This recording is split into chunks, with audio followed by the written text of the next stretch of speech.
Hola a todos, mi nombre es Sebas y gracias por escuchar este podcast. Hoy quería hablarles un poco del fundador del sionismo. Si bien habíamos hablado un poquito de este tema anteriormente, hoy quería profundizar un poco. Hoy en día algunos políticos, tanto en Estados Unidos, Argentina y diferentes lugares del mundo que se hacen llamar pseudos cristianos, se denominan sionistas.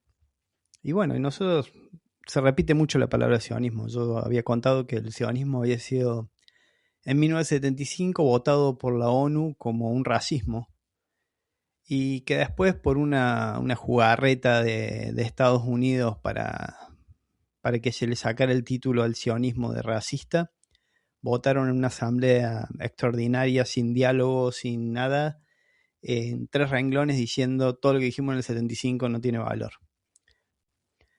Independientemente de eso, yo quería comentar del fundador, de Theodor Herzl.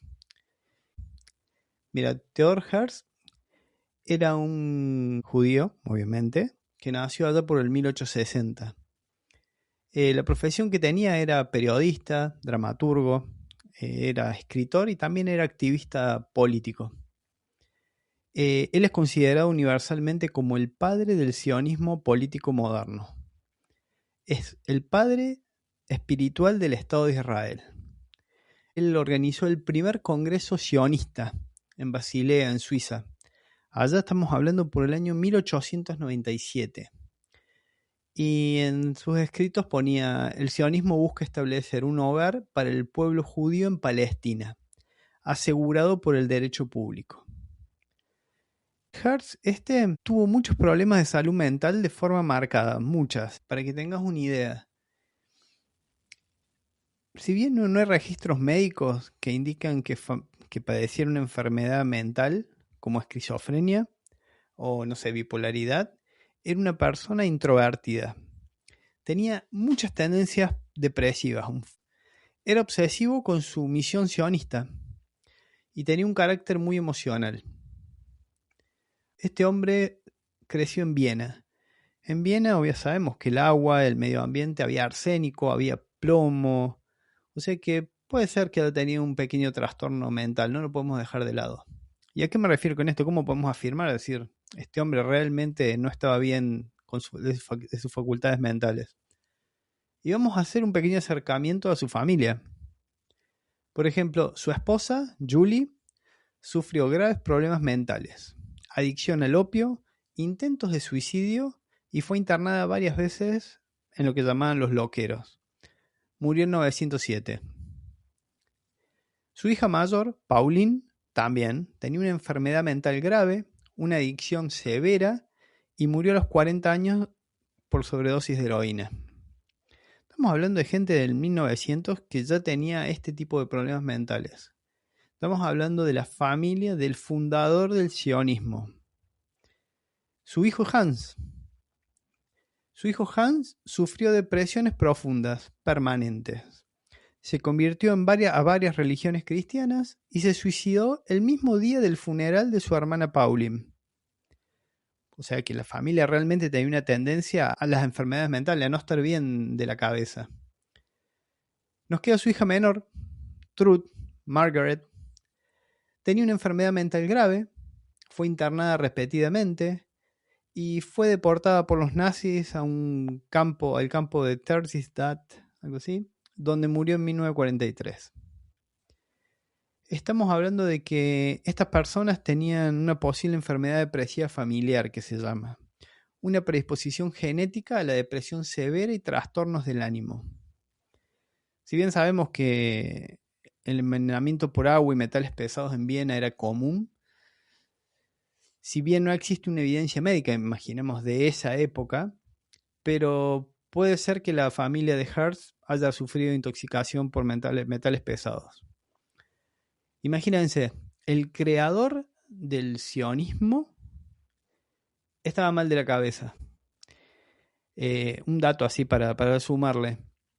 ¿Saben quién más vivía en Viena y consumía esa agua y vivía en ese ambiente? Hitler.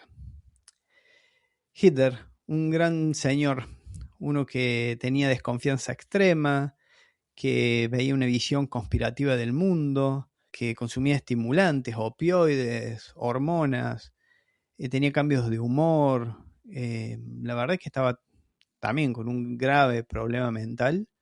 También venía del mismo lugar que Hertz. Se ve que hay una pequeña coincidencia, porque obviamente estamos hablando del fascismo, el nazismo, el sionismo, todos nacen de la misma cuna. ¿Será que lo que consumían, lo que tomaban, les afectaba realmente el cerebro, los hacían tener este tipo de ideas o racistas o imperialistas? No sé cómo lo podemos llamar. Pero bueno, el sionismo se ve absorbido por otro judío, por un judío que era el que realmente movía una nueva tendencia en el mundo. ¿A quién me refiero? Me refiero a Sepp Jabotinsky. Para que tengan una idea, este hombre fue el sionismo que popularizó la idea del Gran Israel como un territorio inmenso. Fue el fundador, allá estamos hablando de 1940, 1940, fundador del sionismo revisionista que se llama. ¿Y qué defendía el Jabotinsky este? Este judío decía que el Estado judío de Israel debía ocupar las dos orillas del río Jordán, es decir, toda Palestina del mandato que era británico y la actual Jordania.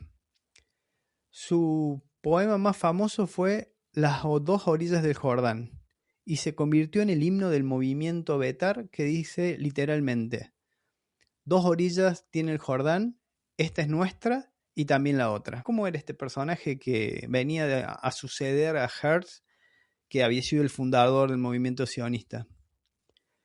Este hombre se caracterizaba por un gran autoritarismo y culto a la personalidad. ¿A qué me refiero? Era extremadamente egocéntrico y exigía lealtad absoluta. Creó el movimiento Betar con una estética casi militar y fascista. Estamos hablando de uniforme, disciplina, saludo, jerarquía estricta. Muchos contemporáneos lo acusaban de comportarse como un caudillo o un dus judío. El hombre este tenía un temperamento arrogante y dogmático. Tenía poco tolerancia al disenso, o sea, no le podés decir nada. Rompió con el sionismo mayoritario, liderado en ese momento por Ben Gurion, de forma muy agresiva y nunca aceptó compromisos. Sus rivales lo describían como alguien que prefería tener la razón solo a tener éxito. A nivel personal, aunque era gran orador, en la vida privada era descrito como alguien distante, frío, poco afectuoso. Lo mismo la relación con su esposa y sus hijos. ¿Y cómo era su pensamiento ideológico? Bueno, él se familiarizaba o se caracterizaba con un militarismo extremo. Creía que los judíos solos podrían sobrevivir mediante la fuerza militar constante. Me parece que eso es algo que hoy en día se ve. Su famosa doctrina del muro de hierro en 1923 decía que los árabes nunca aceptarían voluntariamente un Estado judío, por lo que había que construir un muro de fuerza militar tan poderoso que les obligara a aceptar la realidad. Que esto es muy, muy parecido a lo que estamos viviendo hoy en día, ¿no? Estamos hablando de 1920. Estamos hablando de primero un hombre que tenía una enfermedad mental que se le ocurrió que había que formar el Estado de Israel, y este otro que agarró la idea y la manipuló. ¿Qué otro aspecto tenía? Y él tenía un rechazo total al compromiso territorial. Se opuso ferozmente a cualquier división de Palestina. Defendía que los judíos tenían derecho a toda la tierra entre el mar Mediterráneo y el río Jordán. Y en algunos textos incluso más allá, pero él se paraba en ese punto. Esta postura maximalista fue una de las causas principales de la división interna del sionismo. El hombre tenía una visión racista y colonialista. Aunque él mismo era judío, escribió textos en los que describía a los árabes como un pueblo primitivo, semibárbaro e incapaz de autogobernarse. defendía la colonización judía de Palestina en términos muy similares al colonialismo europeo del siglo XIX. Otro punto importante de su personalidad era que tenía una simpatía muy grande por el fascismo italiano. En los años 20 y 30 admiró abiertamente a Mussolini y al fascismo italiano. Dijo que el fascismo era un movimiento saludable y que vetar, que era el movimiento de él, debía inspirarse en su disciplina. Aunque luego criticó el antisemitismo de los nazis, su admiración inicial por el modelo fascista le generó fuertes críticas, incluso dentro del sionismo. Pero bueno, estamos viendo las bases principales de su pensamiento. Estamos hablando de los fundadores del sionismo, o sea, de quién lo comienza, quién lo continúa. Y la última parte o pequeña característica es su retórica era muy belicosa. Promovía la idea de que los judíos deberían crear una generación de hierro, jóvenes guerreros que debían prepararse para guerras inevitables. Muchos historiadores consideran que su pensamiento contribuyó a la cultura de política israelí más agresiva y menos dialogante. Él fue un nacionalista radical. Para aquellos que lo criticaban, era un ultranacionalista autoritario, con tintes profascistas y una visión colonialista de los árabes. Yo creo que estas personas tienen un problema mental grave, viendo desde donde son sus comienzos, de cómo se desarrolló el movimiento sionista. Este hombre Hertz, que indudablemente, si no ha sido envenenado de chico con los metales pesados en Viena, se ve que tenía una condición genética grave, porque toda su familia estaba mal mentalmente, incluyendo él. Después pasamos a un hombre egocéntrico, fascista, autoritario, engreído. Estamos hablando de un Hitler en potencia. Todos estos detalles que les he dado a nivel militar, de crear, de hacer, el territorio y todo, todos se están haciendo realidad. Esto es la creación de un grupo de estos 200 que se juntaron en su momento en Suiza, que crearon la Convención Sionista y vienen trabajando de eso por hace más de 130 años.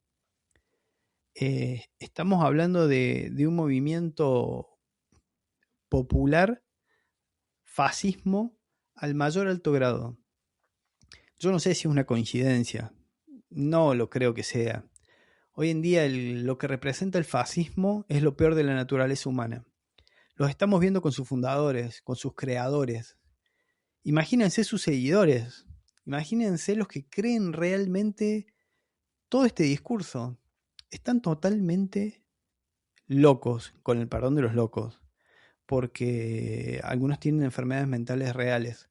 Esta gente son enfermos mentales por las decisiones que toman. Supuestamente son personas coherentes que deberían mantener una moral y una empatía hacia el ser humano, y realmente nos demuestran día a día que no están capacitados para tomar decisiones, que realmente se mueven en base a la locura y un idealismo imaginario. Hoy en día el mundo lo está sufriendo, lo sufre en diferentes países, lo sufre a través de la discriminación, a través de las guerras, del sufrimiento de inocentes.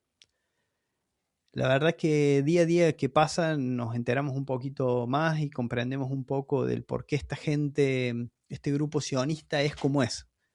Porque desde el momento de su fundación, lo que ha evolucionado ha sido un montón de personas que siguen esta ideología. No estamos hablando de 15 días, un año, 20 años. Estamos hablando de 130 años. Tenemos que estar muy comprometidos para hacer algo así. Y definitivamente el Estado de Israel sionista lo tiene muy presente. Gracias por haberme escuchado, que tengan un buen día.